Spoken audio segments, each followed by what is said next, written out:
हरि ओम श्री परमात्मने नमः। अथ द्वितीयोऽध्यायः। पूर्वपीठिका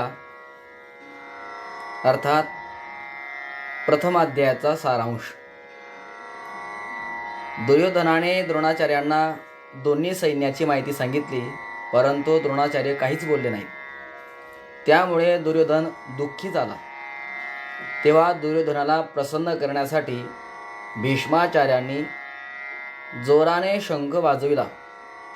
भीष्माचार्यांच्या शंखवादनानंतर कौरव आणि पांडव सैन्यांनी शंख आणि रणवाद्ये वाजविली. यानंतर 20व्या श्लोकापासून श्रीकृष्णार्जुन संवादाला आरंभ झाला. अर्जुनाने आपला रथ दोन्ही सैन्याच्या मध्यभागी उभा करण्यासाठी भगवंताला सांगितलं. भगवंतांनी दोन्ही सैन्याच्या मध्यभागी भीष्माचार्य आणि द्रोणाचार्य इत्यादींसमोर रथ उभा करून अर्जुनाला कुरुवंशीयांना पाहण्याविषयी सांगितले. दोन्ही सैन्यामध्ये आपल्याच स्वजन संबंधियांना पाहून अर्जुनाच्या अंतःकरणामध्ये कौटुंबिक मोह जागृत झाला. त्याचा परिणाम म्हणून अर्जुन युद्ध करणे सोडून बाणांसह धनुष्याचा त्याग करून रथाच्या मध्यभागी बसले. यानंतर शोकविवळ झालेल्या अर्जुनाला भगवंत काय म्हटले ही गोष्ट धृतराष्ट्राला सांगण्यासाठी संजय दुसऱ्या अध्यायाचा विषय आरंभ करतात. संजय उवाच तंतथा कृपयाविष्ट मश्रुपूर्णाकुलेक्षणं विषीदन्तमिदं वाक्य मुवाच मधुसूदन. तशा प्रकारे भीतीने व्याप्त झालेल्या त्या अर्जुनाला जे विषाद करीत आहेत आणि अश्रू आल्याने ज्यांच्या नेत्राची पाहण्याची शक्ती कुंठित होत आहे, भगवान मधुसूदन हे पुढे सांगितले जाणारे वचन म्हणाले. श्री भगवानुवाच कुतस्त्वा कश्मलमिदं विषमे समुपस्थितम् अनार्यजुष्टमस्वर्ग्य मकीर्तिकरमर्जुन. हे अर्जुन, अशा या विषम प्रसंगी तुला ही भीती कुठून प्राप्त झाली, ज्या भीतीचं श्रेष्ठ पुरुष कधीही सेवन करत नाही, जी भीती स्वर्ग प्राप्त करून देणारी नाहीये आणि अकीर्तिकरम आहे, म्हणजे ती कीर्ती प्राप्त करून देणारी नाहीये, अकीर्तिकर आहे.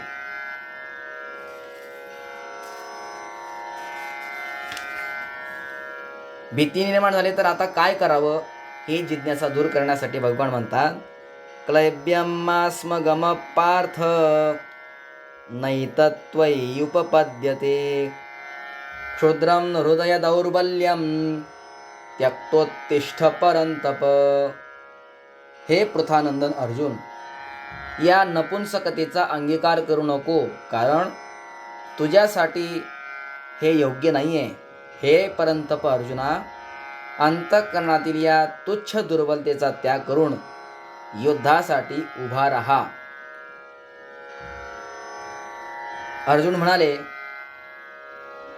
अर्जुन उवाच कथं भीष्ममहं संख्ये द्रोणैश्च मधुसूदन ईशुभे प्रतियोत्स्यामि पूजार्हा वरिसूदन.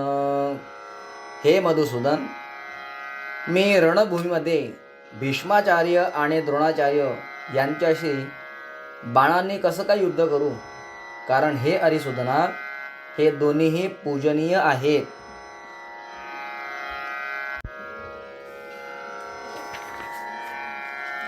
पूर्व श्लोकात अर्जुनाने उत्तेजित होऊन भगवंताला आपला निर्णय सांगितला. आता भगवंताच्या वचनांचा परिणाम होऊन अर्जुन आपल्या आणि भगवंताच्या निर्णयाचे संतुलन करून म्हणताय. गुरून् हत्वा हि महानुभावान् श्रेयो भोक्तुं भैक्षमपीह लोके हत्वार्थकामांस्तु गुरूनिहैव भुंजीय भोगान रुधिर प्रदिग्धान. भगवंता, महानुभाव गुरुजनांना न मारता या लोकी मी भिक्षेचे अन्न खाणे सुद्धा श्रेष्ठ समजतो. कारण गुरुजनांना मारून येथील रक्ताने माखलेले तसेच धनाची कामना प्रमुख असलेल्या भोगांनाच तर मी भोगेल ना, यापेक्षा विशेष काय होणार आहे. आणि म्हणून भगवंताच्या वचनात अशी विलक्षणता आहे की अर्जुनाच्या अंतःकरणावर भगवंताचे शब्द आपला प्रभाव टाकत चाललेले. त्यामुळे अर्जुनाला आपला युद्ध न करण्याचा निर्णयात अधिकच संदेह होत चाललाय.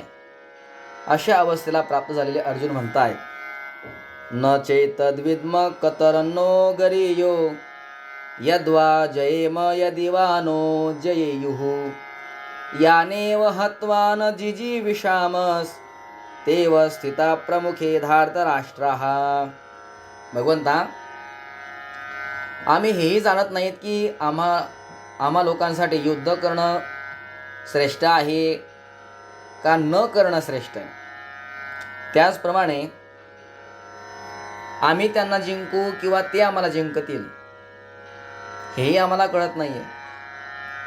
परंतु ज्यांना आम्ही मारून जिवंतही राहण्याची आमची इच्छा नाहीये, परंतु तेच धृतराष्ट्राचे संबंधी मात्र युद्धामध्ये आमच्या समोर येऊन उभी राहिलेले आहेत.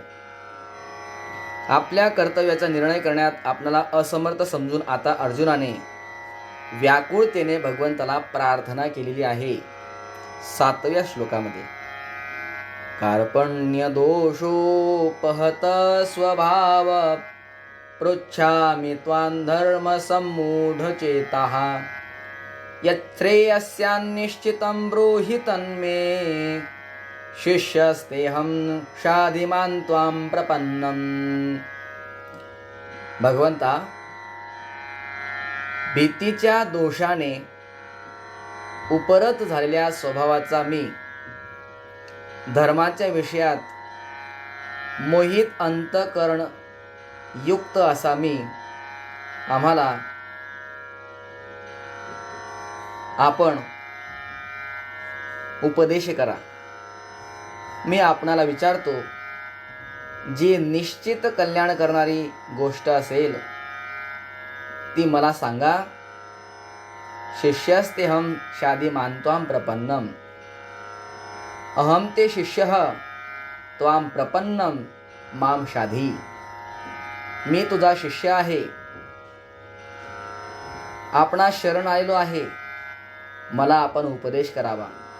भगवंताचे एक ब्रीद आहे, सकृदेव प्रपन्नाय तवास्मीति च याचते अभयं सर्वभूतेभ्यो ददामेतत् व्रतं मम. एकदा जो भगवंताला शरण येतो, भगवान परमात्मा स्वरूप सकल प्राणी मात्रांपासून त्याचं संरक्षण करतात, अभयदान देतात, त्याचं भय नष्ट करतात. हे अर्जुनाला माहिती होतं, म्हणून भगवान परमात्मा भगवंताला शरण आलेत, शिष्यत्व पत्करलं आणि उपदेश करण्याविषयी प्रार्थना केली.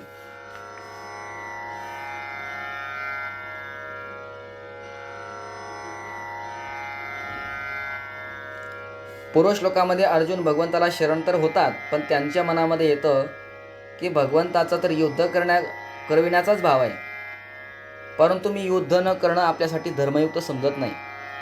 त्यांनी ज्याप्रमाणे पूर्वी उत्तिष्ठ उभा राहा, युद्ध कर म्हणून युद्धासाठी आज्ञा दिली, त्याचप्रमाणे आता सुद्धा आपण विचारतोय तर आताही ते युद्ध करण्याची आज्ञा देतील. बरं, दुसरी गोष्ट अशी, कदाचित मी आपल्या अंतःकरणातील भाव पूर्णपणे भगवंतासमोर मांडू शकलो नाही, आणि या दृष्टिकोनातून अर्जुन युद्ध करण्याच्या पक्षात आपल्या अंतःकरणाची स्थिती पुन्हा एकदा पुढच्या श्लोकामध्ये स्पष्ट करतात. नहि प्रपश्यामि ममापनुद्यात् यच्छोकमुच्छोषणमिन्द्रियाणाम् अवाप्य भूमावसपत्नमृद्धं राज्यं सुराणामपि चाधिपत्यम. भगवंता, पृथ्वीवरील धनधान्य संपन्न आणि निष्कंटक राज्य, त्याचप्रमाणे स्वर्गातील देवतांचं आधिपत्य मिळालं तरीही इंद्रियांना सुकविणारा हा जो माझा शोक आहे तो दूर होईल असं चिन्ह मला दिसत नाहीये. म्हणजे प्राकृतिक पदार्थच मिळाले तरीही माझा शोक दूर होईल असं मला वाटत नाही. असं म्हटल्यानंतर अर्जुनाने पुढे काय केलं याचं वर्णन संजय करता आहेत.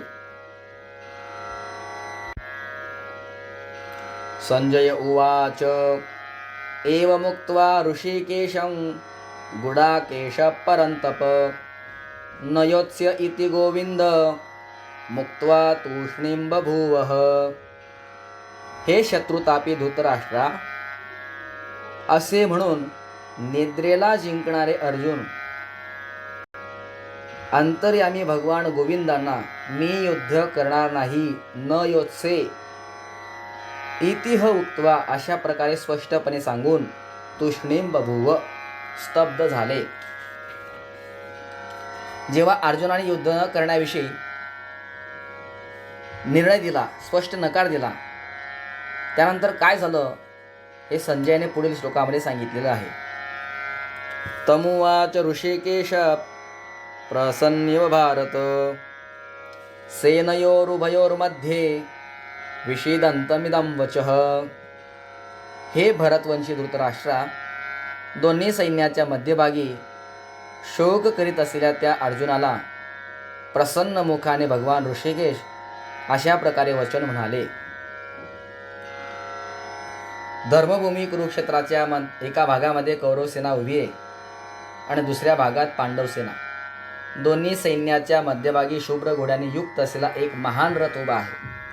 त्या रथाच्या एका भागात भगवान श्रीकृष्ण बसलेत आणि एका भागामध्ये अर्जुनाला निमित्त करून मनुष्य प्राणी मात्राचं कल्याण करण्यासाठी भगवान आपला अलौकिक उपदेश आरंभ करतात. पुढील श्लोकापासून म्हणजे 11व्या क्रमांकाच्या श्लोकापासून शोकविव्हळ अर्जुनाला शोक निवृत्तीचा उपदेश देण्यासाठी गीता हे प्रकरण आरंभ करतात.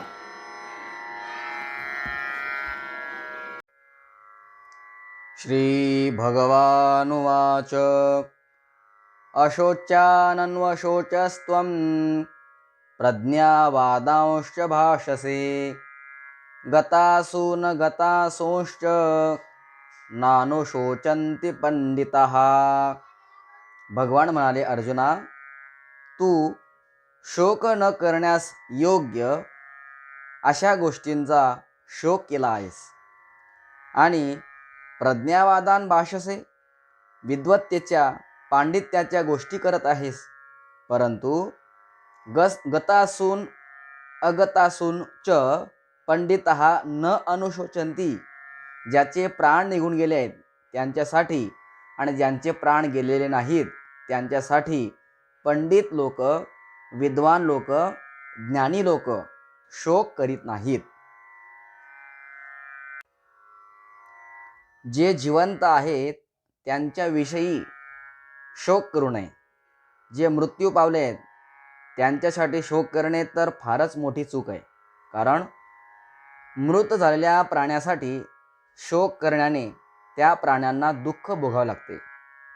जसे मृतात्म्यासाठी जे पिंड आणि पाणी दिले जाते ते त्याला परलोकात मिळते, त्याचप्रमाणे मृतात्म्यासाठी जे कफ आणि अश्रू गाळतात ते मृतात्म्याला परवश होऊन प्यावे लागतात.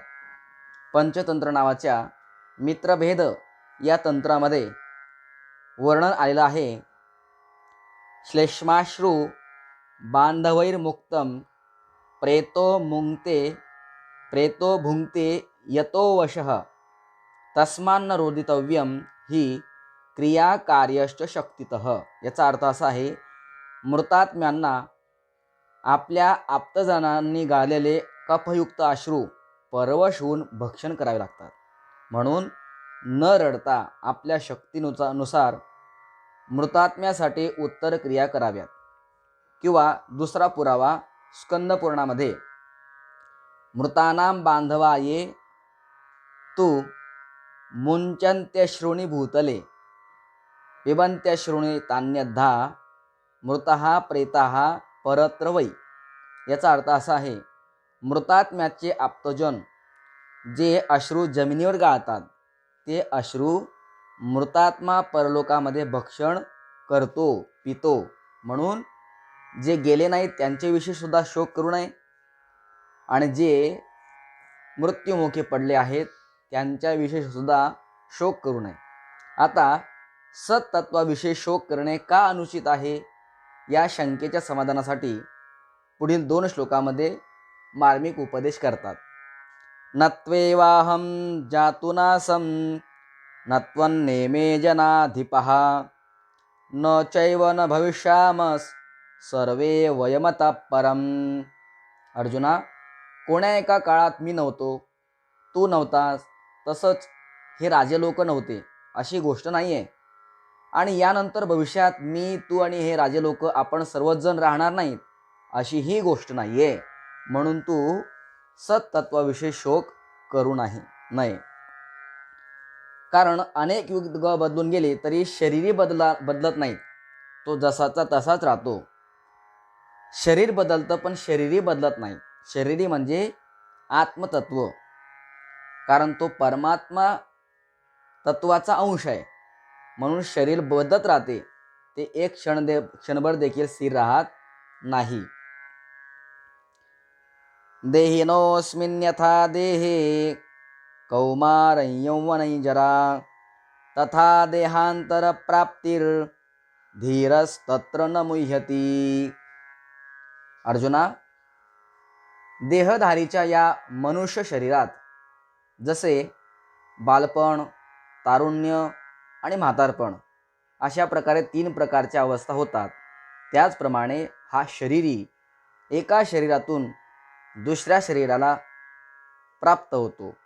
म्हणजे एक शरीर त्याने सोडलं की त्याला दुसऱ्या शरीराची प्राप्ती होते. म्हणून या विषयामध्ये धीरः न मुह्यति, धैर्यवान मनुष्य मोहित होत नाही.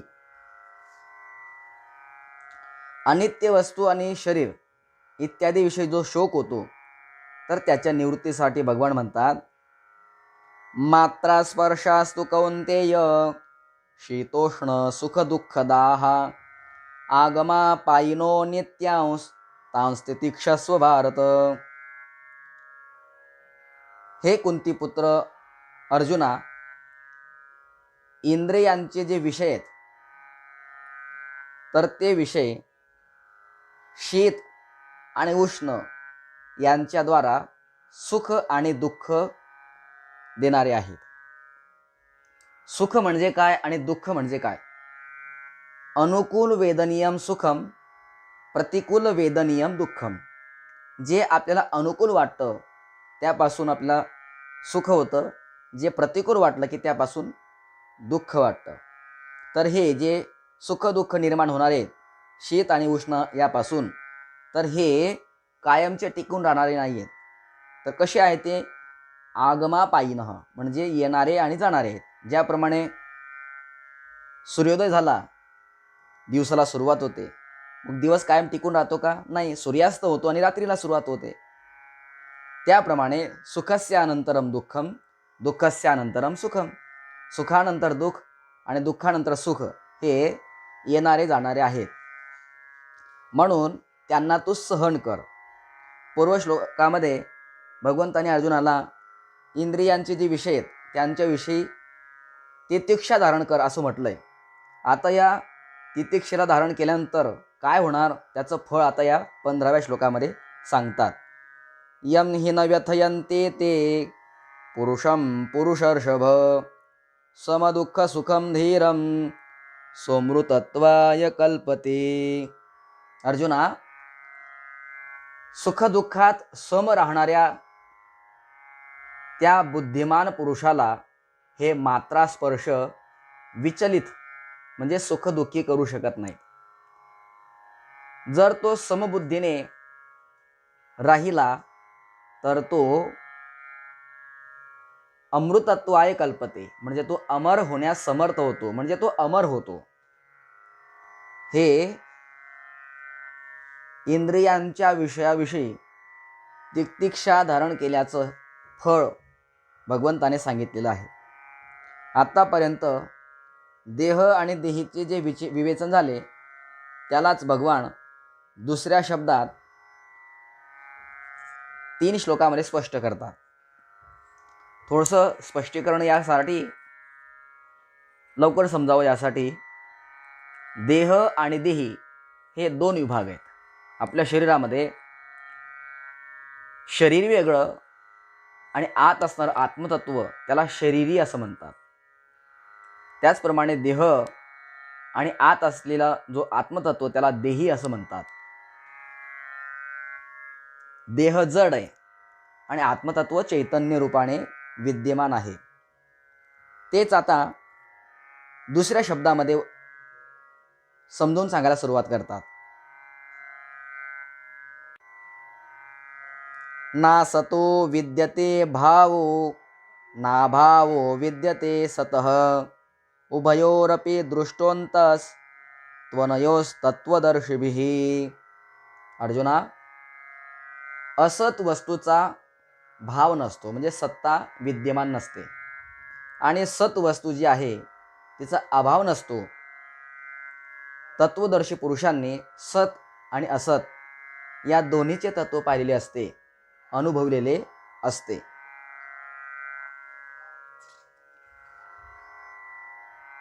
सत आणि असत काय आहे याचं स्पष्टीकरण भगवान पुढील श्लोकामध्ये करतायत. अविनाशी तु तद्विद्धि येन सर्वमिदं ततं विनाशमव्यस्यास्य न कश्चित कर्तुमर्हति. भगवान म्हणतात, अर्जुना,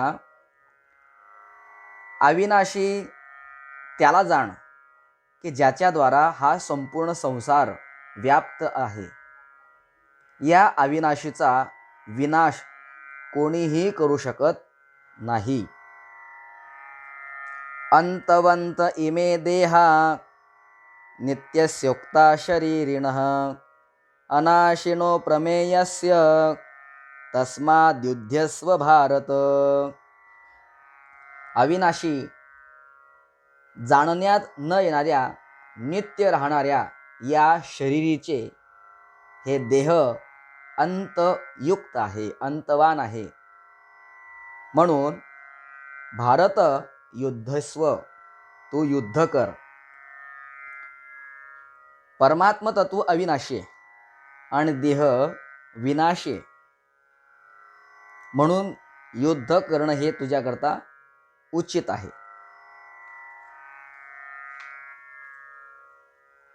पूर्व श्लोकामध्ये शरीरीला अविनाशी जाणणाऱ्याविषयी म्हटले. आता तीच गोष्ट अन्वय व्यतिरेक पद्धतीने दूर करण्यासाठी जे शरीरीला अविनाशी जाणत नाहीत त्यांच्याविषयी पुढील श्लोकामध्ये सांगत आहेत. मी पुन्हा पुन्हा आपल्याला स्पष्ट करतोय, शरीरी म्हणजे आत्मा आणि शरीर म्हणजे जड स्वरूप असणारं. तर भगवान म्हणतात, य एनम वेत्ति हंतारम यश्चैनम मन्यते हतम उभौ तौ न विजानीतो नायम हंति न हन्यते. अर्जुना, जो मनुष्य या अविनाशी आत्मतत्वाला म्हणजे शरीरीला, देहीला मारणारा मानतो आणि जो मनुष्य याला मरणारा मानतो, ते दोन्हीही याला जाणत नाहीत. कारण अयम न हंती न हन्यते, कारण हा देही, कारण हा शरीरी, कारण हा आत्मा मारतही नाही आणि मारलाही जात नाही. हा शरीरी मरणारा का नाही याचं उत्तर पुढील श्लोकामध्ये भगवान देत आहेत. न जायते म्रियते वा कदाचिन नायं भूत्वा भविता वा न भूयः अजो नित्य शाश्वतोऽयं पुराणो न हन्यते हन्यमाने शरीरे. अर्जुना, हा शरीरी कधी जन्माला येत नाही आणि कधी मरतही नाही, तसेच उत्पन्न होऊन पुन्हा होणारा नाही आहे. हा जो आत्मा आहे, शरीरी आहे, हा जन्मरहित आहे, नित्य निरंतर राहणार आहे, शाश्वत आहे, अनादी आहे. याने शरीराचा आश्रय घेतलाय, म्हणून शरीर जरी नष्ट झालं, शरीराचा जरी मृत्यू झाला तरी हा मरत नाही. हन्यमाने शरीरे न हन्यते. हा शरीरी नष्ट होणाऱ्या शरीरामध्ये जरी राहत असला, शरीर नष्ट होतं, परंतु हा शरीरी मात्र मारला जात नाही. भगवंतानी 19व्या श्लोकामध्ये म्हटले की शरीरी मारतही नाही आणि मरत नाही. मरण्याचा निषेध भगवंताने केला 20व्या श्लोकामध्ये. आता मारण्याचा निषेध करण्यासाठी भगवान सांगतायत, वेदा विनाशिनम नित्यम य एन मजमव्ययम कथम स पुरुष पार्थ कम घातयति हंतिकम. हे पृथानंदन, जो मनुष्य या शरीराला अविनाशी, नित्य, जन्मरहित, अव्यय जाणतो, तो कशा प्रकारे आणि कोणाला मारणार आणि कोणाला मारविणार? अर्थात तो मारणारही नाही आणि मारविणार सुद्धा नाही. कारण त्याला माहिती आहे की हा जो शरीरी आहे, हा शरीरी जन्मरहित आहे, हा अव्यय आहे. मग तो जर मरत नाही आहे तर मारण्याचा प्रयत्न का करणार आणि कोणाकडून मारविण्याचा सुद्धा प्रयत्न का करणार? पूर्व श्लोकामध्ये देहीच्या निर्विकारतेचे जे वर्णन आलं आहे, तर आता पुढील श्लोकामध्ये भगवान परमात्मा एक उदाहरण देत आहेत, दृष्टांत देत आहेत. वासांसी जीर्णानि यथा विहाय नवानि गृह्णाति नरोपराणि तथा शरीराणि विहाय जीर्णान्यन्यानि संयाति नवानि देही. हे अर्जुना, मनुष्य ज्याप्रमाणे जीर्ण झालेली जुनी वस्त्र त्या जुनी वस्त्रांना टाकून देतो आणि दुसरी नवी वस्त्र धारण करतो, त्याचप्रमाणे हा देही, हा आत्मा जीर्ण देह म्हणजे जीर्ण शरीरांना टाकून देतो आणि दुसऱ्या नव्या शरीरामध्ये जात असतो. पूर्वी दृष्टांत रूपाने शरीरीच्या निर्विकारतेचे जे वर्णन करून आता या पुढच्या श्लोकामध्ये भगवान परमात्मा वेगवेगळ्या प्रकारे या देहीच्या, या शरीरीच्या, या आत्म्याच्या निर्विकारतेचं वर्णन परमात्मा करतायत. हा देही कसा आहे, हा शरीरी कसा आहे? नैनं छिंदन्ति शस्त्राणि नैनं दहति पावकः न चैनं क्लेदयन्त्यापो न शोषयति मारुतः. अर्जुना, शस्त्राणी एनम न छिंदन्ति, या शरीराला शस्त्र कापू शकत नाही. शरीराला म्हणत नाही मी, शरीरीला, शरीरी म्हणजे आत्मा, आत्म्याला शस्त्र कापू शकत नाही. पावकः एनम न दहती, अग्नी याला जाळू शकत नाही. आपः एनम न क्लेदयन्ति, पाणी याला ओलं करू शकत नाही. त्याचप्रमाणे मारुतः न शोषयति, मारुत म्हणजे वारा, वायू, वायू सुद्धा याला सुकवू शकत नाही, वाळू शकत नाही. लक्ष द्या, आपण म्हणतो शरीर आहे, शरीर आहे, दोन शब्द आहेत. पहिला शब्द आहे शरीर आणि दुसरा शब्द आहे, शरीर आहे. तर यामध्ये परिवर्तन जे होतं ते शरीरामध्ये होतं, आहे मध्ये परिवर्तन होत नाही. ज्याप्रमाणे लाकूड आहे, लाकूड आहे असं वाक्य आहे, तर परिवर्तन आहे मध्ये होतं का लाकडामध्ये होतं? परिवर्तन लाकडामध्ये होतं.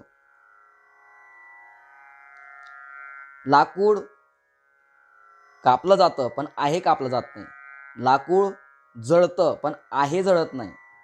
लाकूड ओलही होतं पण आहे मात्र ओला होत नाही. लाकूड सुकतं किंवा लाकूड सुकतही नाही. लाकूड सुकतं परंतु आहे जो आहे तो आहे मात्र सुकत नाही. लाकूड कधी एकरूप राहत नाही आणि जो आहे तो आहे याला अनेक रूप कधीच प्राप्त होत नाही. म्हणून समजून घ्या, शरीर आहे, जो आहे तो आहे म्हणजेच आत्मतत्व आहे. शरीरामध्ये बदल होतो पण आहे मध्ये बदल होत नाही. भगवान म्हणतात, अच्छेद्योय मदाह्योय मक्लेद्यो शोष्य एवच नित्य सर्वगतस्थाणु रचलोयम सनातनः. हा शरीरी कापला जाऊ शकत नाही, हा जाळला जाऊ शकत नाही, ओला केला जाऊ शकत नाही आणि सुकविलाही जाऊ शकत नाही. कारण हा जो शरीरी आहे हा कसा आहे, नित्यः सर्वगतः अचलः स्थाणुः सनातनः. एवढी विशेषणं या शरीरीला लावलेली आहेत. नित्य, तो नित्य राहणारा आहे. मग भूतकाळ असो, वर्तमान असो, नाहीतर भविष्यकाळ असो, तो तीनही कालामध्ये त्याची सत्ता विद्यमान असते. सर्वगत, सर्वामध्ये परिपूर्ण आहे. आपण एका ठिकाणी असतो तर दुसऱ्या ठिकाणी नसतो, परंतु हा जो शरीरी आहे, आत्मा आहे, हा सर्व ठिकाणी आहे. अचल आहे म्हणजे स्थिर स्वभावाचा आहे, स्थाणू म्हणजे स्थिर स्वभावाचा आहे, आणि हा अनादी आहे, सनातन आहे.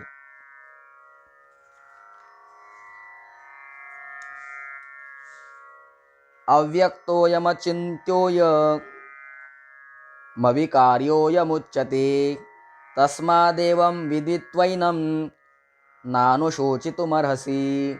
अर्जुना, हा देही प्रत्यक्ष दिसत नाहीये. जसा देह दिसतो तसा देही दिसत नाही. हा चिंतनाचा विषय नाहीये. अयम अविकार्य, हा विकार पावणारा नाहीये, हा निर्विकार आहे. तस्मात, म्हणून हे अर्जुना, एनम एव विदित्वा अनुशोचितुम न अर्हसि. या देहीला अशा प्रकारे जाणून मनुष्याने कधीही शोक करू नये. कारण देह जाणार आहे आणि देही हा अविनाशी आहे. जर शरीरीला निर्विकार न मानता विकारी समजले, तसं पाहिलं तर हे सिद्धांताच्या विरुद्ध आहे. तरीही जर आपण या देहीला, या शरीरीला निर्विकार न मानता विकारी मानलो समजा, तरीही माणसाने शोक करू नये. का करू नये याचं उत्तर भगवान पुढच्या 2 श्लोकामध्ये सांगताय. अथ चैनं नित्यजातं नित्यं वा मन्यसे मृतं तथापि त्वं महाबाहो नैवं शोचितुमर्हसि. हे महाबाहो, जर तू या देहीला नित्य जन्मणारा अथवा नित्य मरणारा मानलं तरी सुद्धा त्वम एवं शोचितुम न अर्हसि, तू अशा प्रकारे शोक करू शकत नाही. का करू शकत नाही त्याचं कारण, जातस्य हि ध्रुवो मृत्युर ध्रुवं जन्म मृतस्य च तस्मादपरिहार्येऽर्थे न त्वं शोचितुमर्हसि. अर्जुना, जन्मणाऱ्याचा निश्चित मृत्यू होईल आणि मरणाऱ्याचा निश्चित जन्म होईल. म्हणून या जन्ममरण रूप परिवर्तनाच्या प्रवाहाचे निवारण होऊ शकत नाहीये. अर्थे, आणि म्हणून या विषयात त्वम शोचितुम न अर्हसि, तू शोक करू नये.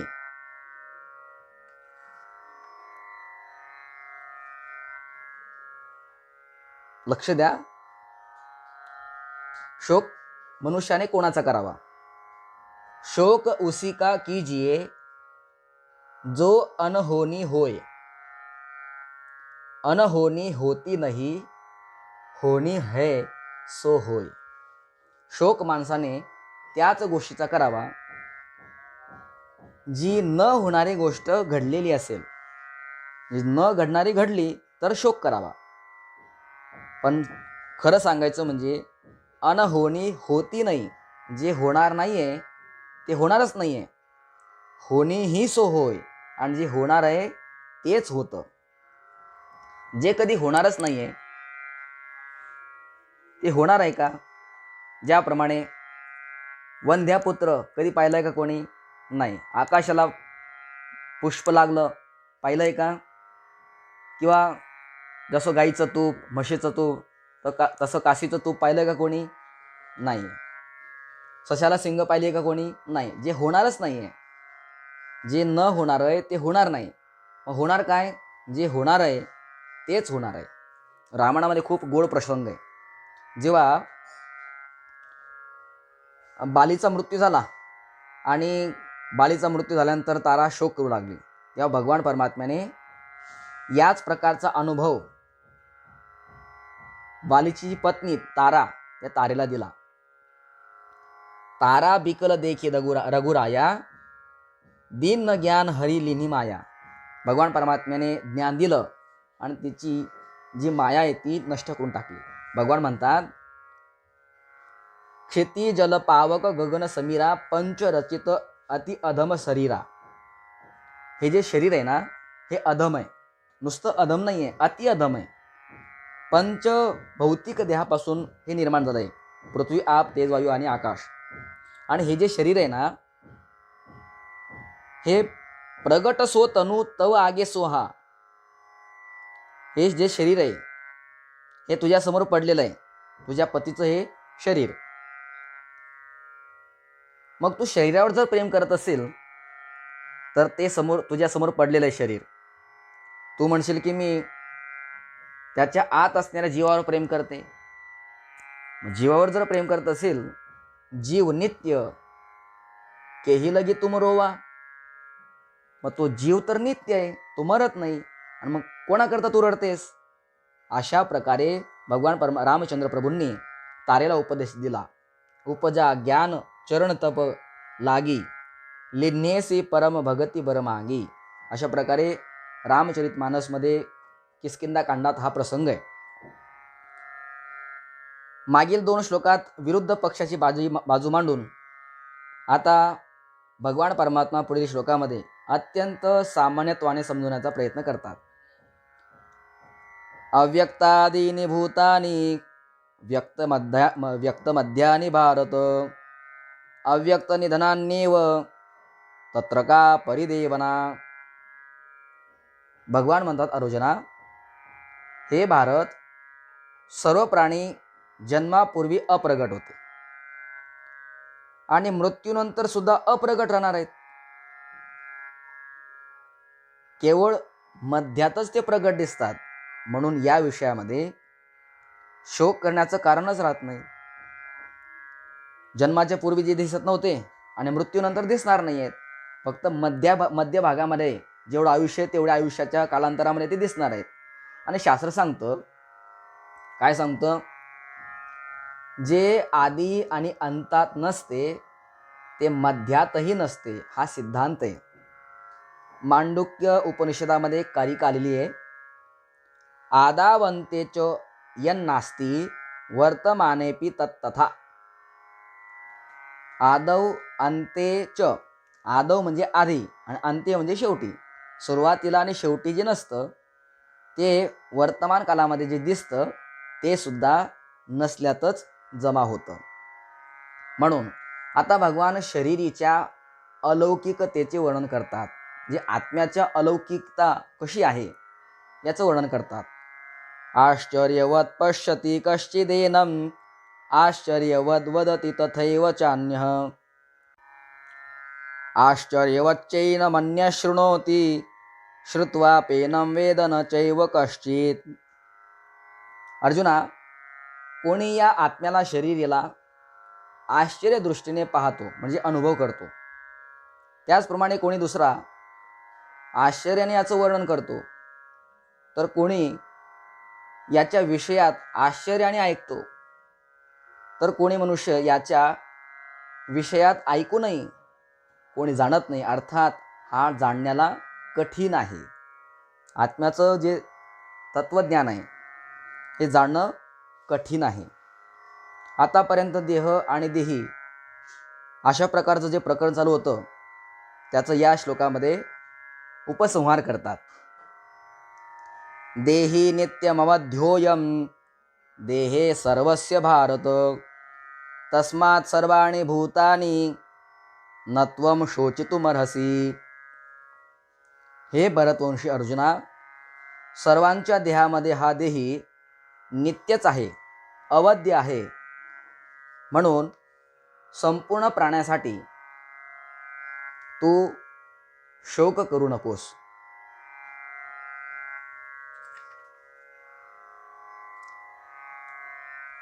लक्ष द्या, अर्जुनाच्या मनात कुटुंबियांच्या मरणाविषयी शोक होता आणि गुरुजनांना मारण्याविषयी पापाचे भय होते.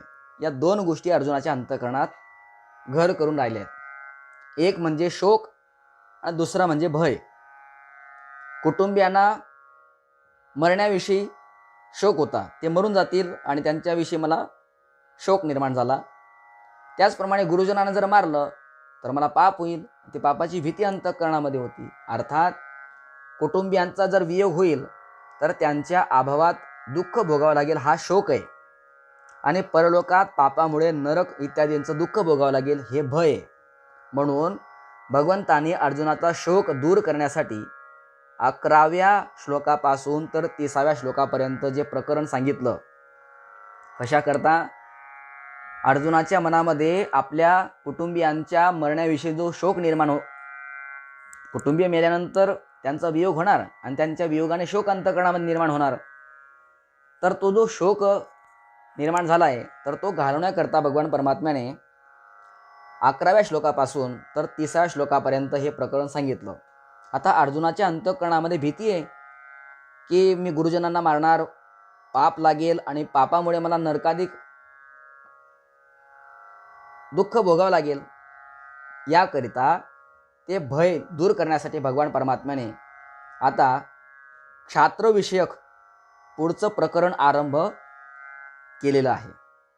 भगवान म्हणतात, स्वधर्ममपि चावेक्ष न विकंपितुमर्हसि धर्म्याध्ययुद्धात् श्रेयोन्यात् क्षत्रियस्य न विद्यते. अर्जुना, आपल्या क्षात्रधर्माला पाहूनही विकंपित अर्थात कर्तव्य कर्मापासून विचलित होऊ नये. कारण धर्मस्वरूप असणाऱ्या या युद्धापेक्षा श्रेष्ठ क्षत्रियासाठी दुसरं कोणतंही कल्याणकारक कर्म नाही आहे. कारण धर्मयुद्ध म्हणजे क्षत्रियासाठी मोठा पर्व काळ आहे. हेच भगवान परमात्मा पुढील श्लोकामध्ये सांगतात. यदृच्छया चोपपन्नं स्वर्गद्वारमपावृतं सुखिनः क्षत्रिया पार्थ लभन्ते युद्धमीदृशम्. अर्जुना, धर्ममय युद्ध म्हणजे आपोआप प्राप्त झालेले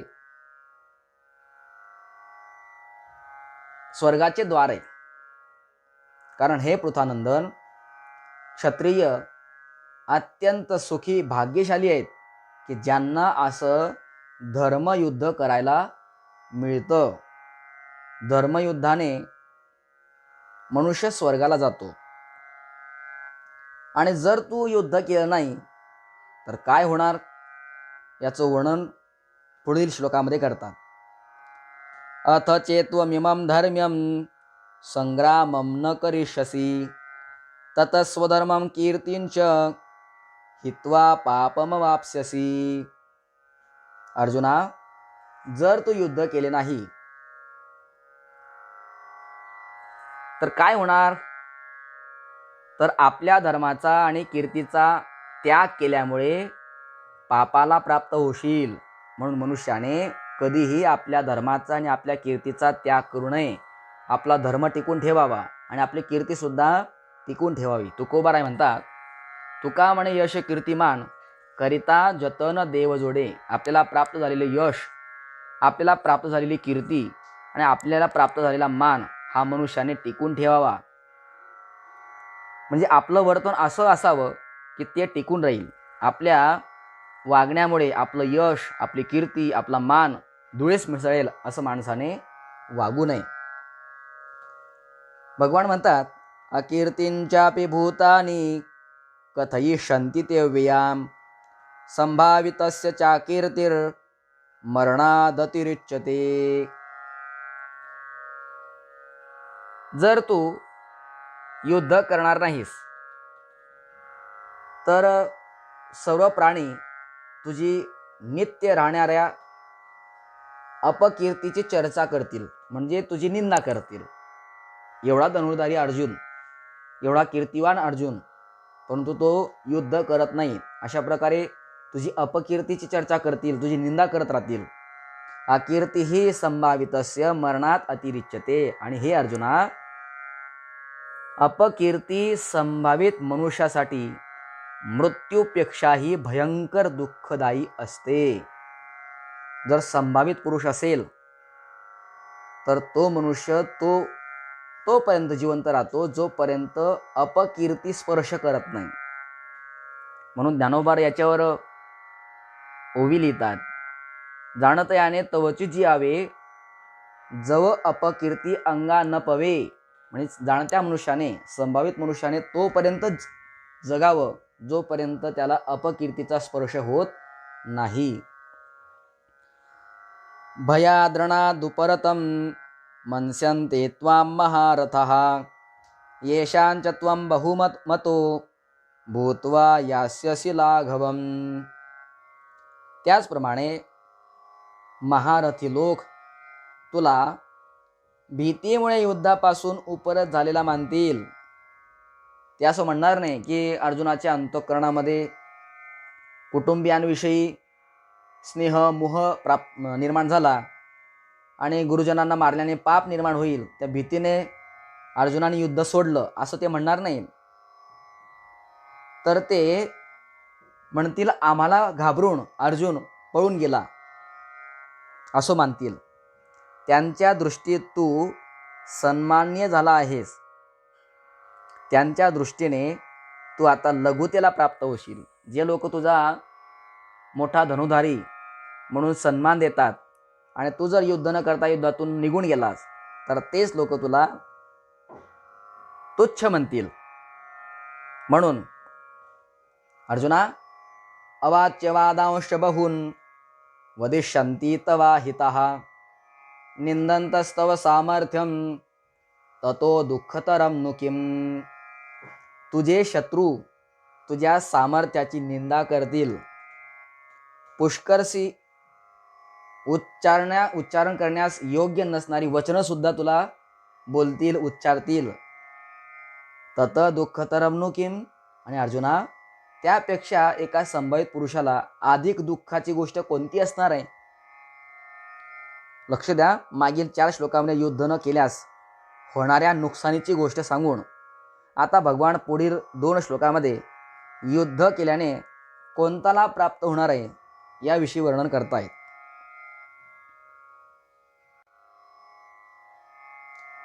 हतो वा प्राप्स्यसि स्वर्गं, जित्वा वा भोक्ष्यसे महीम, तस्मादुत्तिष्ठ कौन्तेय, युद्धाय कृतनिश्चयः.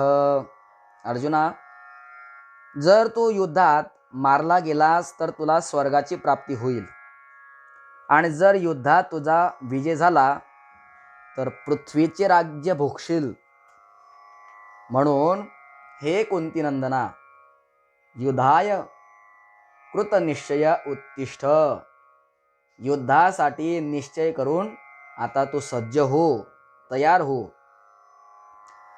धर्मपालन जर केलं तर इहलोक आणि परलोक दोन्ही सुधारतात.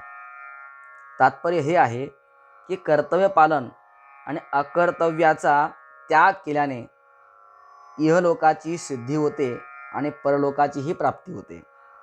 म्हणून हे अर्जुना, सुखदुःखे समे कृत्वा लाभालाभौ जयाजयौ, ततो युद्धाय युज्यस्व नैवं पापमवाप्स्यसि. जय आणि पराजय, लाभ व हानी, सुख व दुःख यांना समान करून मग युद्धामध्ये प्रवृत्त हो. काय होईल असं केल्यानंतर? जर तू अशा प्रकारे जर युद्ध केलं ना, पापम न अवाप्स्यसि, तर तुला पाप प्राप्त होणार नाही. तू पापाला प्राप्त होणार नाही, म्हणजे तुला पाप लागणार नाही. माझा विजय होणार की पराजय, मला युद्ध केल्यानंतर लाभ होईल की हानी होईल, मला युद्ध केल्यानंतर सुख मिळेल की दुःख, जय पराजय, लाभ हानी आणि सुख दुःख यांना समान समजायचं आणि मग युद्धात प्रवृत्त व्हायचं. त्यामुळे तुला कोणतंही पाप लागणार नाही, तू पापाला प्राप्त होणार नाही.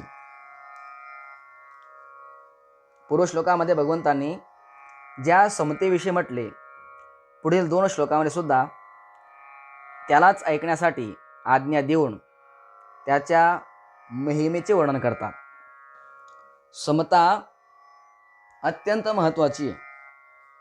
काय तिचं महत्त्व आहे ते भगवान सांगतात.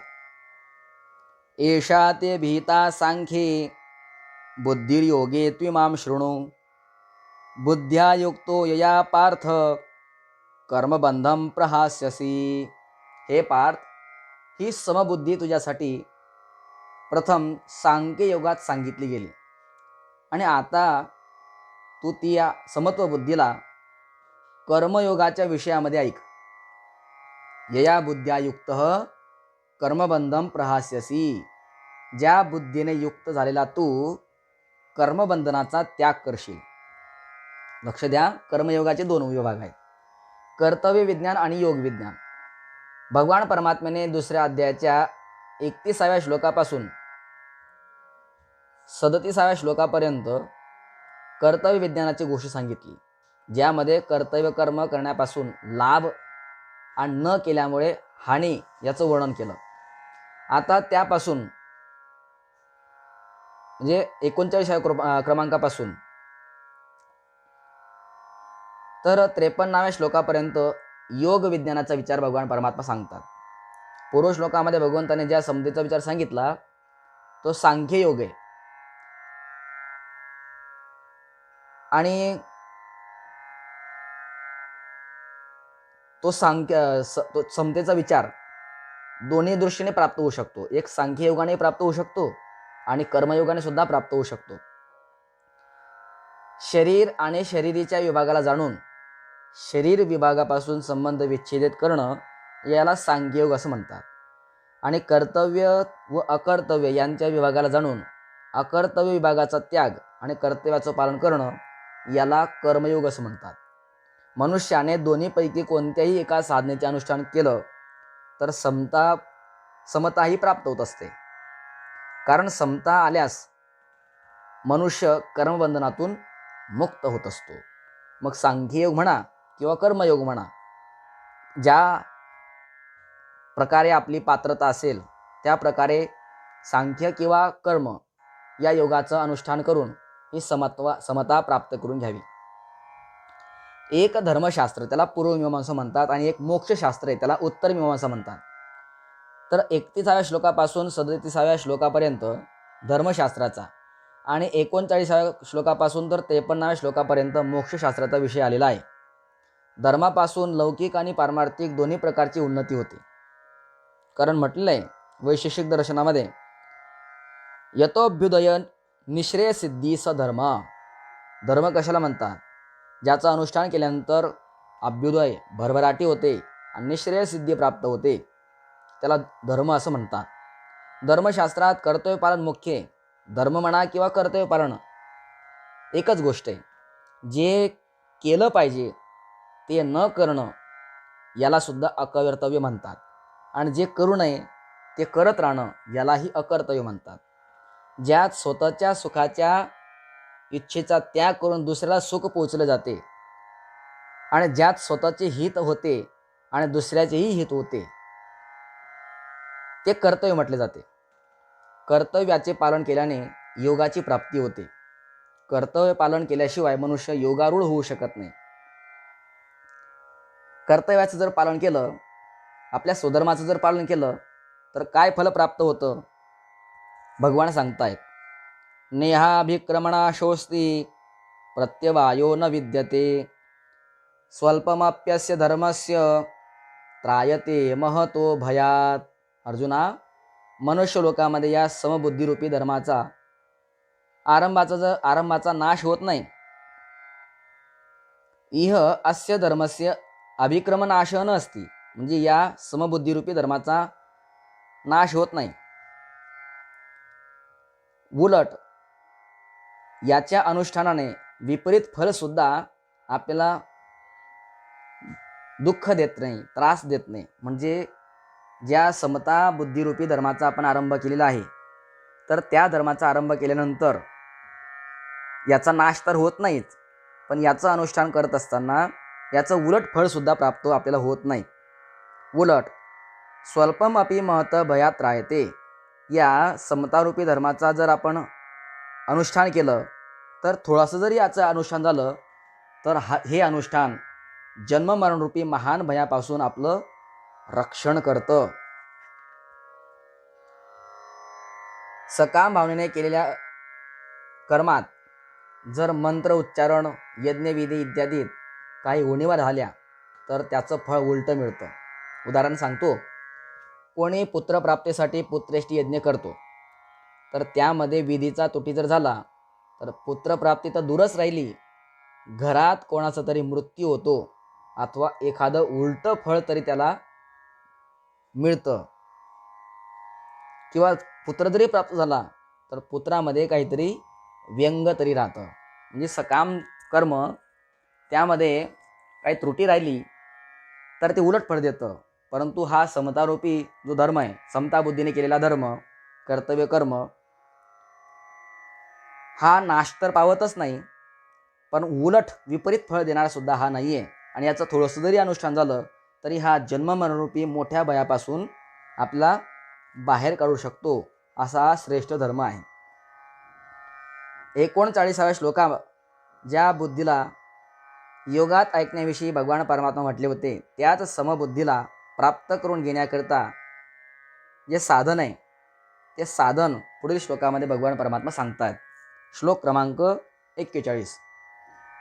व्यवसायात्मिका बुद्धी रेकेह कुरुनंदन बहुशाखायनंताश्च बुद्धयो व्यवसायिनाम. हे कुंतीनंदन अर्जुना, या समबुद्धी प्राप्तीच्या विषयामध्ये निश्चयात्मक बुद्धी एकच असते. ज्यांचा एक निश्चय नसतो अशा मनुष्याच्या बुद्ध्या अनंत आणि अनेक शाखा युक्त असतात. सकामी माणसाची बुद्धी अनंत का असते याचं कारण पुढील श्लोकामध्ये सांगतायत. यामिमां पुष्पितां वाचं प्रवदन्त्यविपश्चितः वेदवादरता पार्थ नान्यदस्तीति वादिनः.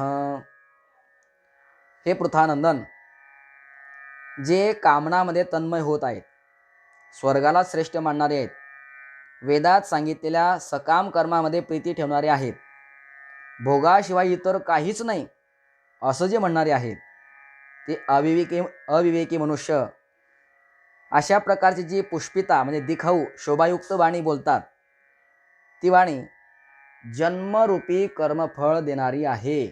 त्याचप्रमाणे भोग आणि ऐश्वर्याच्या प्राप्तीसाठी अनेक क्रियांचं वर्णन करणारी सुद्धा ती आहे. कामात्मान स्वर्गपरा जन्म कर्म फलप्रदाम क्रियाविशेष बहुलाम भोगैश्वर्य गतिम प्रतिही. माणसाची बुद्धी अनंत का असते त्याचं वर्णन भगवान परमात्म्याने या 42 आणि 43 क्रमांकाच्या श्लोकामध्ये दिलं.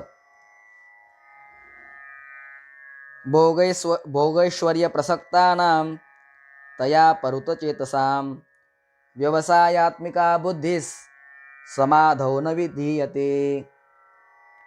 त्या पुष्पित म्हणजे शोभायुक्त वाणीने ज्याचे अंतःकरण आकर्षित केले गेले आहे, अर्थात भोगाकडे ज्याचं अंतःकरण ओढलं गेलं आहे आणि जे भोग आणि ऐश्वर्य यामध्ये अत्यंत आसक्त आहेत, त्या मनुष्याची परमात्म्यात एक निश्चय करणारी बुद्धी होत नाही.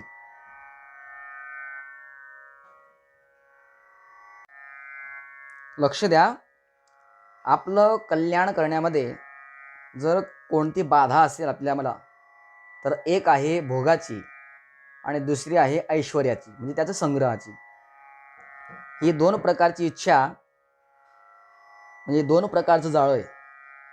ज्याप्रमाणे जाळ्यात अडकलेला मासा पुढे जाऊ शकत नाही त्याप्रमाणे भोग आणि ऐश्वर्य त्या संग्रहामध्ये फसलेला मनुष्यसुद्धा पुढे जाऊ शकत नाही, त्याची दृष्टी परमात्म्याकडे अग्रेसर होऊ शकत नाही. एवढंच नव्हे तर भोग आणि संग्रहामध्ये आसक्त असलेला मनुष्य परमात्म्याच्या प्राप्तीचा निश्चय सुद्धा करू शकत नाही. जो संसाराला खरं मानतो त्याच्यासाठी कर्मयोग शीघ्र सिद्धी देणार आहे. कर्मयोगी आपल्या कर्तव्य कर्माद्वारा संसाराची सेवा करतो. अर्थात प्रत्येक कर्म निष्काम भावाने केवळ दुसऱ्याच्या हितासाठीच करतो. तो दुसऱ्याच्या सुखाने प्रसन्न म्हणजे सुखी होतो आणि दुसऱ्याच्या दुःखाने करुणित म्हणजे दुःखी होतो. दुसऱ्यांना सुखी पाहून प्रसन्न झाल्याने त्याला भोगाची इच्छा राहत नाही. म्हणजे दुसऱ्याच्या सुखाने जर मनुष्य सुखी झाला तर भोगाची इच्छा राहत नाही, आणि दुसऱ्याचं दुःख पाहून करुणित झाला, दुःखी झाला, तर त्याला संग्रहाची सुद्धा इच्छा राहत नाही. वास्तविक खरी सेवा त्यागीद्वाराच होते. भोग आणि संग्रहाची इच्छा संपूर्णपणे मिटल्यानेच खरी सेवा होते, नाहीतर नकली सेवा होते.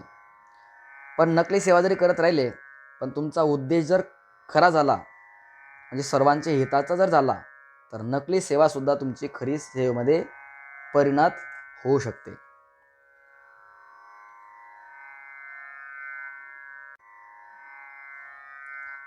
त्रैगुण्य विषया वेदा निस्त्रैगुण्यो भवार्जुन निर्द्वंद्वो नित्यसत्वस्थो निर्योगक्षेम आत्मवान.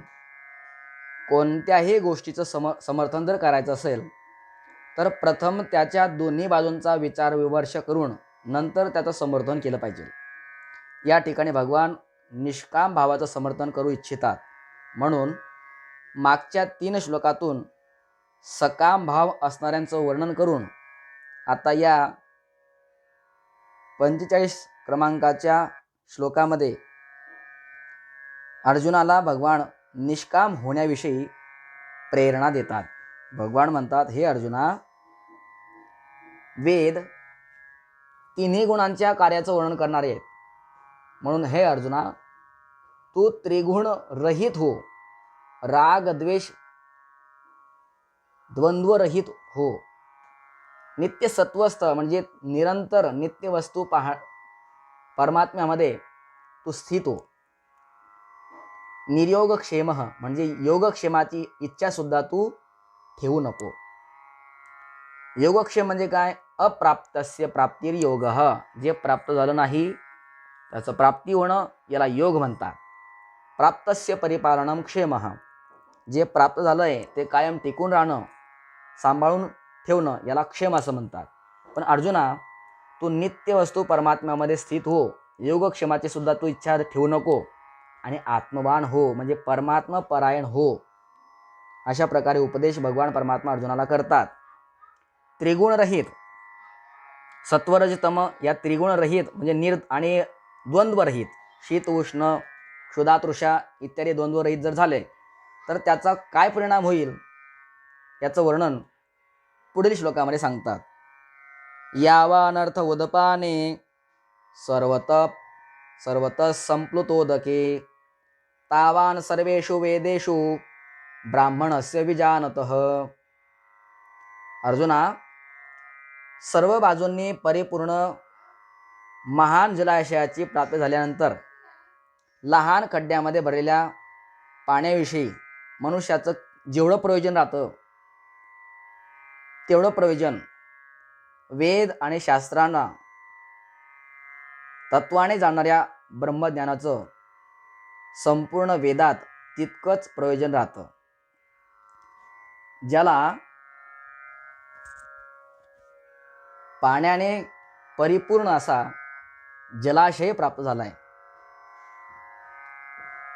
तो लहान खड्ड्यामध्ये भरलेल्या पाण्याकडे कोणत्या अपेक्षेने पाहणार? अर्थात त्याच्याकडे कोणतीच अपेक्षा राहणार नाही. तसं तत्वाला ज्याने जाणलंय असा जो ब्रह्मज्ञानी आहे, तो ब्रह्मज्ञानी सुद्धा वेदाकडे काही विशिष्ट अपेक्षेने पाहणार नाही, त्याचं काहीच प्रयोजन राहणार नाही. भगवंताने 39 श्लोकामध्ये ज्या समबुद्धी म्हणजे समतेविषयी ऐकण्याची आज्ञा दिली होती, आता पुढच्या श्लोकामध्ये त्या समबुद्धीच्या प्राप्तीसाठी कर्म करण्याची आज्ञा देतात. कर्मण्येवाधिकारस्ते मा फलेषु कदाचन मा कर्मफल हेतुर्भूर माते संगोस्त्व कर्मणी. अर्जुना, कर्तव्य कर्म करण्यातच तुझा अधिकार आहे. कर्तव्य केल्यानंतर जे फळ प्राप्त होणार आहे त्या फळामध्ये कधीही तुझा अधिकार नाही. म्हणून तू कर्मफलाचा हेतू होऊ नकोस. तुझी कर्म न करण्यामध्ये आसक्ती होऊ देऊ नकोस. म्हणजे तू सतत कर्म करत राहा, फळाची अपेक्षा ठेवू नकोस. तुझा कर्मामध्ये अधिकार आहे. पूर्व श्लोकामध्ये कर्म करण्याची आज्ञा देतात. आता भगवान कर्म करीत असताना सम कसं राहावं, सम राहण्याचा प्रकार सांगतात. योगस्थ कुरु कर्माणि संगम त्यक्त्वा धनंजय सिद्ध्य सिद्ध्यो समो भूत्वा समत्वं योग उच्यते. हे धनंजय, तू आसक्तीचा त्याग करून सिद्धी आणि असिद्धी दोन्ही ठिकाणी सम होऊन योगामध्ये स्थित राहून कर्मांना कर. कारण समत्वालाच योग म्हटलेलं आहे. समत्वं योग उच्यते. समत्वाला योग म्हटलेलं आहे.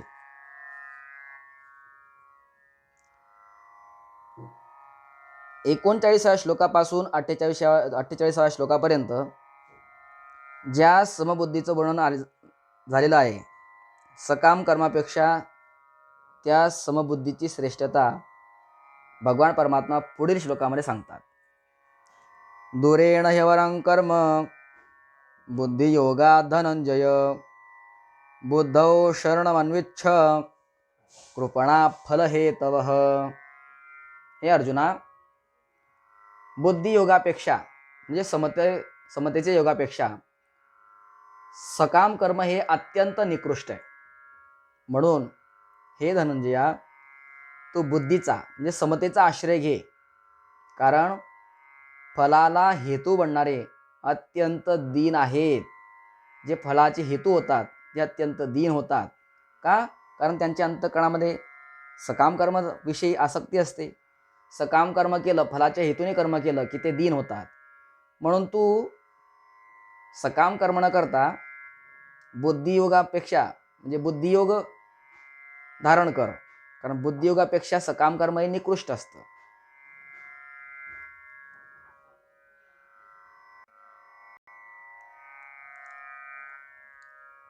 संपूर्ण कर्मात समता ही श्रेष्ठ आहे. समतेच्या अभावामध्ये संपूर्ण जीव कर्म करीतच राहतात आणि त्याचा परिणाम जन्म मरण दुःख भोगत राहतात. कारण समतेशिवाय कर्मामध्ये उद्धार करण्याची शक्ती नाही आहे. कर्मामध्ये समताच कुशलता आहे. जर कर्मात समता नसेल तर शरीरामध्ये अहंता ममता निर्माण होईल. आणि शरीरामध्ये अहंता ममता निर्माण होणे म्हणजे एक प्रकारची पशुबुद्धी आहे. भगवान श्री शुकदेवजी भागवतामध्ये परीक्षित राजाला सांगतात, त्वं तु राजन मरिष्येती पशुबुद्धी मीमांजही. शुकदेवजी म्हणतात, हे परीक्षित राजन, तू आता मी मरून जाईन अशी पशुबुद्धी सोडून दे. पूर्व श्लोकामध्ये भगवान परमात्म्याने जी समता बुद्धी धारण करण्याविषयी उपदेश केला आहे, तर ती समता बुद्धीचा जर आश्रय केला तर त्याचं फल काय हे भगवान परमात्मा सांगतात. बुद्धियुक्तो जहातीह उभे सुकृत दुष्कृते तस्माद्योगाय युज्यस्व योग कर्मसु कौशलम. समत्व बुद्धीने युक्त झालेल्या मनुष्याला येथे जिवंत अवस्थेमध्येच पाप आणि पुण्य या दोन्हीचा तो मनुष्य त्याग करतो. आणि म्हणून तू योगामध्ये म्हणजे समतेमध्ये प्रवृत्त हो. कारण की कर्मसु योग कौशलम, कर्मामध्ये योगाची अर्थात समतेची कुशलता आहे. समबुद्धीने युक्त होऊन जो मनुष्य कर्म करतो तो मनुष्य पाप आणि पुण्य दोन्हीचाही त्याग करत असतो. आणि त्याला पापही लागत नाही आणि पुण्यही लागत नाहीत.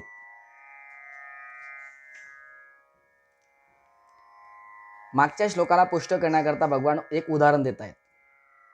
कर्मजं बुद्धियुक्ता हि फलं त्यक्त्वा मनीषिणः जन्मबंध विनिर्मुक्ता पदम गच्छन्त्यनामयम्. कारण की हे अर्जुना, समतायुक्त बुद्धिमान साधक कर्मजन्य फलाचा अर्थ संसार मात्राचा त्याग करून जन्मरूपी बंधनातून मुक्त होऊन निर्विकार पदाला प्राप्त होतो. हे त्याचं फल आहे. अनामय म्हणजे निर्विकार पदाच्या प्राप्तीचा कोणता क्रम आहे, तो क्रम पुढील 2 श्लोकामध्ये भगवान सांगतात. यदा ते मोह कलिलं बुद्धिर्व्यतितरिष्यति तदा गंतासि निर्वेदम श्रोतव्यस्य श्रुतस्य च. ज्यावेळी तुझी बुद्धी मोहरूपी चिखलातून उत्तम रीतीने बाहेर पडेल, त्याच वेळी तू ऐकलेल्या आणि ऐकण्यात येणाऱ्या भोगापासून वैराग्याला प्राप्त होशील. श्रुतिवी प्रतिपन्ना ते यदा स्थास्यति निश्चलाः समाधावचला बुद्धीस तदा योगमवाप्स्यसि. अर्जुना, ज्यावेळी शास्त्रीय मतभेदामुळे विचलित झालेली तुझी बुद्धी निश्चय होईल आणि परमात्म्यामध्ये ती अचल होईल, चंचल होणार नाही, अचल म्हणजे अतिशय स्थिर होईल. तदा योगम अवाप्स्यसि, त्यावेळी तू त्या योगाला म्हणजे समत्वेला प्राप्त होशील. इथं अर्जुनाच्या अंतःकरणामध्ये एक प्रश्न निर्माण होतो. मोहरूपी चिखलातून बाहेर पडल्यावर आणि किंग कर्तव्य मूळता नाहीशी झाल्यानंतर प्राप्त झालेला जो योग आहे, समता आहे, त्या समतेला प्राप्त झालेला स्थिर बुद्धी झालेला जो पुरुष आहे, त्या पुरुषाविषयी अर्जुन आता भगवंताला प्रश्न करणार आहे. अर्जुन उवाच स्थितप्रज्ञस्य का भाषा समाधिस्थस्य केशव स्थितदे किं प्रभाषेत किमासीत व्रजेत किम. अर्जुन म्हणाले, भगवंता, हे केशव, परमात्म्यामध्ये स्थित ज्याची बुद्धी स्थिर झालेली आहे, अशा मनुष्याची कोणती लक्षणं असतात देवा? तो स्थिर बुद्धी असणारा मनुष्य किम प्रभाषेत, कसं बोलतो, किम आसीत, कसं बसतो, किम व्रजेत, आणि कसा चालतो, म्हणजे तो व्यवहार कसा करतो. ज्याची बुद्धी परमात्म्यामध्ये स्थित आहे, त्याची लक्षणं काय, ते आपण मला सांगावीत. आता पुढच्या श्लोकामध्ये अर्जुनाच्या प्रश्नाचं उत्तर भगवान परमात्मा देत आहेत.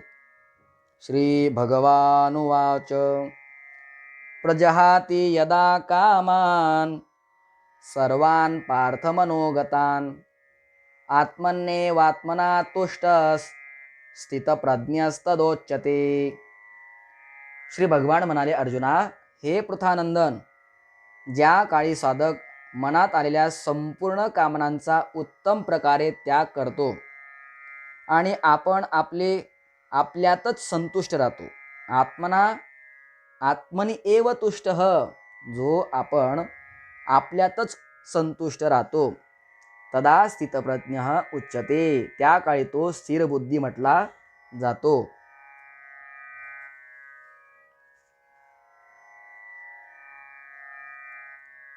पुढच्या 2 श्लोकामध्ये स्थितप्रज्ञ कसा बोलतो, अशा प्रकारे अर्जुनाने केलेल्या दुसऱ्या प्रश्नाचं उत्तर देत आहेत. दुःखेष्वनुद्विग्नमनास् सुखेषु विगतस्पृहः वीतरागभयक्रोधस् स्थितधीर्मुनिरुच्यते.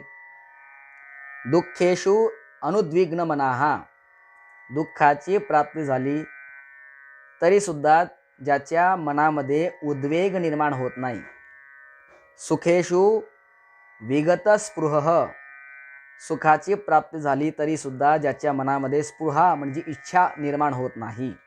त्याचप्रमाणे वितराग भय क्रोधः, जो सर्वथा राग, राग म्हणजेच काय, प्रीती, प्रेमाला राग म्हणतात, भय, क्रोध रहित झालेला आहे. मुनीही स्थितदिही उच्यते. अशा मननशील मनुष्याला स्थिर बुद्धी असं म्हटले जाते.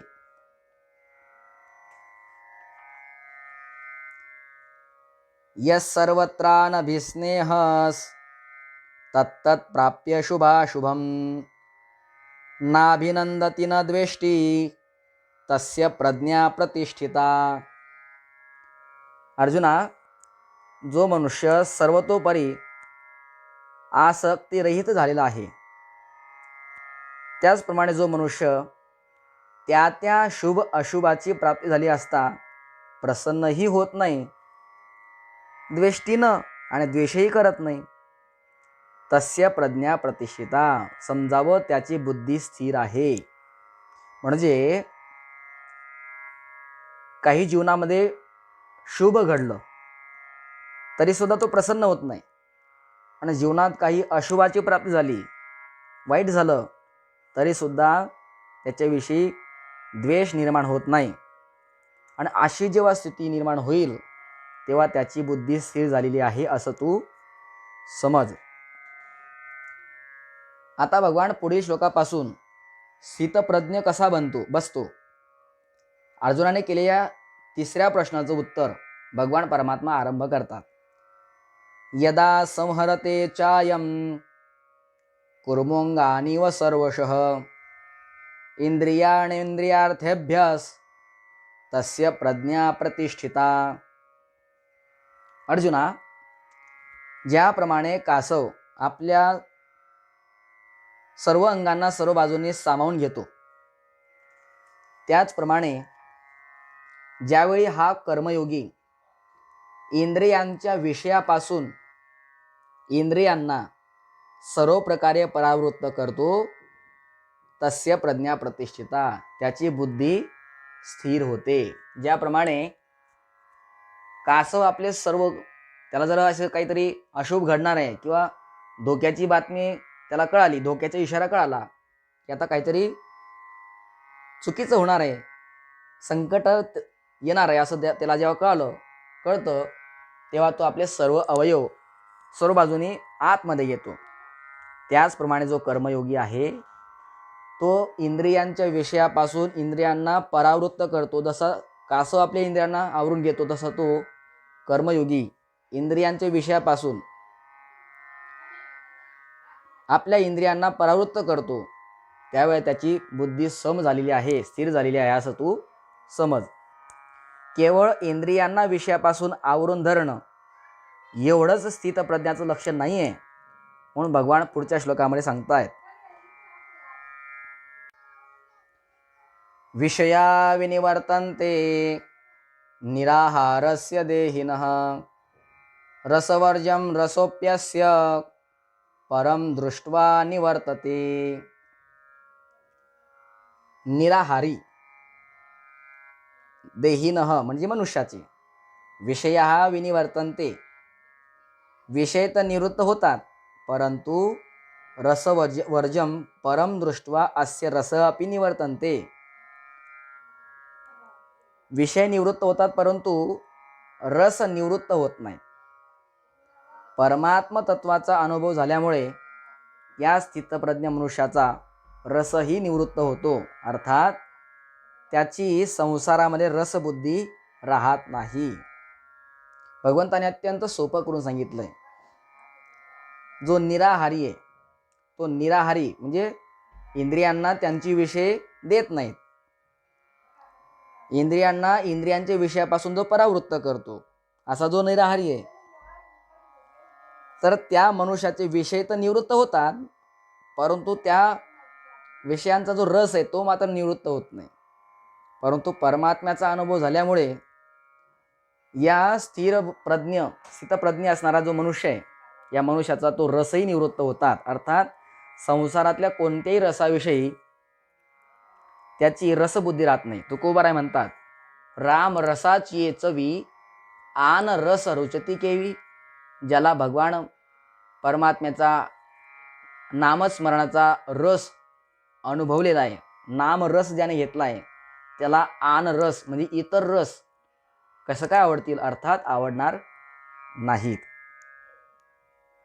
यततो यपि कौन्तेय पुरुषस्य विपश्चितः इंद्रियाणि प्रमाथीनि हरन्ति प्रसभं मनः. रसाची निवृत्ती न झाल्यामुळे कोणती आपत्ती येते हे या श्लोकामध्ये भगवान सांगतात. अर्जुना, जर रसाची निवृत्ती झाली नाही, रसबुद्धी जर राहिली, तर प्रयत्न करणाऱ्या विद्वान मनुष्याची सुद्धा बलवान इंद्रिये त्याच्या मनाला जबरदस्तीने हरण करतात. म्हणून रसाची निवृत्ती होणं अत्यंत महत्त्वाचं आहे. पूर्व श्लोकामध्ये सांगितलं की रसबुद्धी असल्याने प्रयत्न करणाऱ्या विद्वान पुरुषाची ही इंद्रिय सुद्धा त्याच्या मनाला हरण करतात, त्यामुळे त्याची बुद्धी परमात्म्यामध्ये स्थिर होत नाही. म्हणून रसबुद्धीला कशा प्रकारे नाहीसं करावं याविषयीचा उपाय भगवान परमात्मा या 61व्या श्लोकामध्ये सांगतायत. तानि सर्वाणि संयम्य युक्त आसीत मत्परः वशे हि यस्येंद्रियाणि तस्य प्रज्ञा प्रतिष्ठिता. कर्मयोगी साधकाने त्या संपूर्ण इंद्रियांना वश करून मतपरायण होऊन राहिलं पाहिजे. कारण ज्याची इंद्रिय वश झाली आहेत त्याची बुद्धी स्थिर राहते. भगवंताला शरण जाण्याने तर इंद्रिय वश होऊन रसबुद्धी निवृत्त होईलच, परंतु भगवंताला शरण न गेल्यास काय होतं याचं उत्तर भगवान परमात्मा पुढच्या 2 श्लोकामध्ये सांगतायत. जर भगवंताला शरण जाता केवळ विषयालाच शरण गेलं, विषयाकडेच आपली वृत्ती ठेवली, तर काय होतं बघा. ध्यायतो विषयान पुंसस संगस्तेषुपजायते संगात संजायते कामक कामात क्रोधोभिजायते क्रोधात भवति सम्मोहः सम्मोहात स्मृतिविभ्रमः स्मृतिभ्रंशात बुद्धिनाशो बुद्धिनाशात प्रणश्यति. बघा, विनाश परंपरेची ही साखळी कशी तयार होते बघा. परमात्म्याचं चिंतन सोडून जर विषयाचं चिंतन करू लागलो, तर विषयाचं चिंतन करणाऱ्या मनुष्याची त्या विषयामध्ये आसक्ती उत्पन्न होते. आसक्ती उत्पन्न झाल्यामुळे कामना उत्पन्न होते. कामनेमध्ये जर बाधा आली की क्रोध उत्पन्न होतो, आणि मनुष्याच्या अंतःकरणामध्ये क्रोध जर निर्माण झाला तर सम्मोह म्हणजे मूढ भाव, विवेक नष्ट होतो, मूर्खपणाचा भाव निर्माण होतो, आणि त्या सम्मोहामुळे स्मृती नष्ट होते. स्मृती नष्ट झाली तर बुद्धीचा म्हणजे विवेकाचा नाश होतो, आणि बुद्धीचा जर नाश झाला तर मनुष्याचं निश्चित पतन होतं. आता भगवान परमात्मा पुढच्या श्लोकामध्ये स्थितप्रज्ञ कसा चालतो या 4थ्या प्रश्नाचं उत्तर देत आहेत. राग द्वेष वियुक्तैस्तु विषयानेंद्रियैश्चरन् आत्मवश्यैर्विधेयात्मा प्रसादमधिगच्छति प्रसादे सर्वदुःखानां हानिरस्योपजायते प्रसन्नचेतसो ह्यांशु बुद्धी पर्यवतिष्ठते. अर्जुना, वशीभूत अंतःकरणाचा कर्मयोगी साधक राग द्वेष रहित आपल्या वश केलेल्या इंद्रियांच्या द्वारा विषयांचं सेवन करीत अंतःकरणाच्या निर्मळतेला प्राप्त होतो. कधी? जेव्हा तो राग द्वेष रहित होतो आणि इंद्रियांना वश करतो.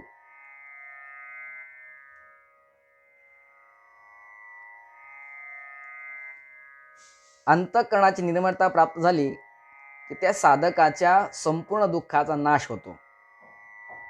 शुद्ध ज्याचं चित्त झालेलं आहे अशी साधकाची बुद्धी निसंदेह फारच लवकर परमात्म्यामध्ये स्थिर होते.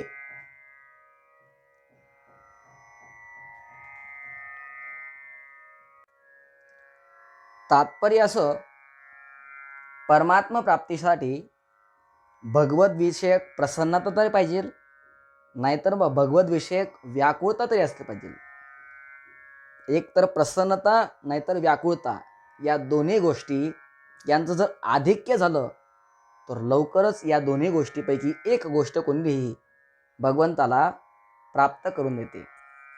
भगवंताजवळ जाणाऱ्या गोपींना आई वडील भाऊ पती या सर्वांनी रोखलं, घरात कोणून टाकलं, तेव्हा त्या गोपीला भगवंताला भेटण्याविषयी जी व्याकुळता झाली, त्या व्याकुळतेने त्याचे रजोगुण तमोगुण नष्ट झाले आणि भगवंताचे चिंतन करण्याची जी प्रसन्नता झाली, त्या प्रसन्नतेने त्यांचा सत्वगुण नष्ट झाला. अशा प्रकारे गुणसंगापासून रहित होऊन त्या शरीराला त्याच ठिकाणी सोडून सर्वात प्रथम भगवंताशी जाऊन मिळाल्या. म्हणून प्रसन्नता आणि व्याकुळता यामध्ये अंतःकरण द्रवित होतं. ज्याप्रमाणे द्रवित मेणबत्तीमध्ये रंग घातल्याने तो रंग तिथे स्थायी होतो, तसेच अंतःकरण द्रवित झाल्यामुळे त्यामध्ये भगवत संबंधी आणि सांसारिक जे काही भाव येतात ते स्थायी होतात. स्थायी झाल्याने ते भाव उत्थान अथवा पतनाला कारण होतात. जर सांसारिक भाव तिथं स्थायी झाले तर पतन होतं आणि पारमार्थिक भाव स्थायी झाले तर मनुष्याचं उत्थान होतं. म्हणून साधकाने संसाराची प्रियातिप्रिय वस्तू मिळाली तरी प्रसन्न होऊ नये आणि प्रियातिप्रिय वस्तू निघून गेली तरी सुद्धा मनुष्याने खिन्न होऊ नये. एक विभाग भोगाचा आहे आणि एक विभाग योगाचा आहे. राग द्वेष रहित प्रसादाची जर प्राप्ती झाली तर नेहमी प्रसन्नता राहावी, कधी खिन्नता येऊ नये, निरसता येऊ नये. हा प्रसाद आहे. या प्रसादाच्या प्राप्तीत संतोष न कराल, याचा उपभोग न कराल तर लवकर परमात्म्याची प्राप्ती होते. मागच्या 2 श्लोकामध्ये भगवान परमात्म्याने जो विषय सांगितला तोच विषय पुढील 2 श्लोकामध्ये व्यतिरेक पद्धतीने त्याला पुष्टी देत आहेत. नास्ति बुद्धी रयुक्तस्य न चायुक्तस्य भावना न चाभावयत शांती रशांतस्य कुतः सुखम.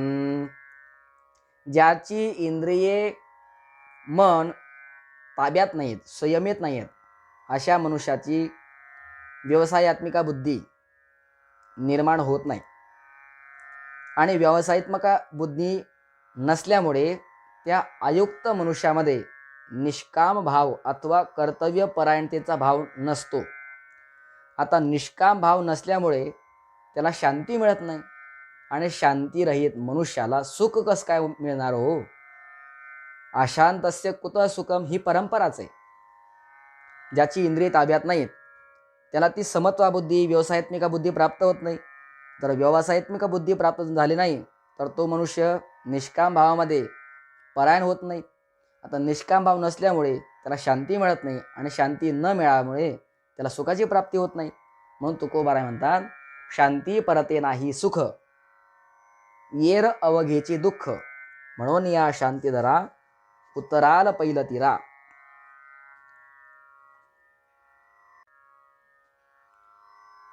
अयुक्त म्हणजे असंयमी पुरुषाची बुद्धी एक निश्चयात्मक का होत नाही, याचं कारण भगवान परमात्म्याने या श्लोकामध्ये सांगितलेलं आहे. इंद्रियाणाम हि चरताम यन्मनोनुविधीयते तदस्य हरति प्रज्ञाम वायुर्नावमिवांभसी. कारण की हे अर्जुना,